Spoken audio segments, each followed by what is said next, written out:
সেটা করবে, অনেক কিছু বলবে, অনেক কথা বলবে, কিন্তু বিএনপির ভারপ্রাপ্ত চেয়ারম্যান তারেক রহমানের রাষ্ট্র সংস্কারের ৩১ দফা কর্মসূচি প্রচারাল্লাই লিফলেট বিতরণ ও ধানের শীষের পক্ষে কর্মী সভা অনুষ্ঠিত উকিয়ায়।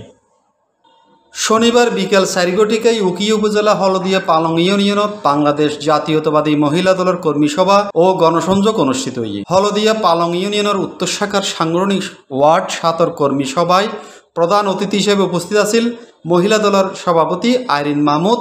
প্রধান বক্তা হিসেবে উপস্থিত আছেন জান্নাতুল বাকিয়া সোনিয়া।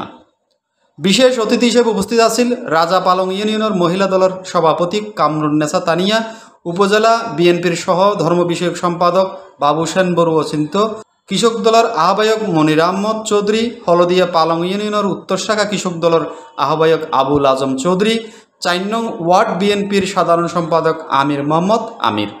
এই সমাবেশের মধ্যে আরও উপস্থিত আছেন দলের অঙ্গ ও সহযোগী সংগঠনের কর্মী ও নেতৃবৃন্দ। এই সময় স্থানীয় জনগণের মাঝে ব্যাপক উৎসাহ উদ্দীপনা লক্ষ্য করা যায়। সাধারণ মানুষ রাষ্ট্র সংস্কারের ৩১ দফা কর্মসূচিকে স্বাগত জানিয়ে ধানের শীষের পক্ষে তারা সমর্থন জানায়। Desk report, Chatga TV.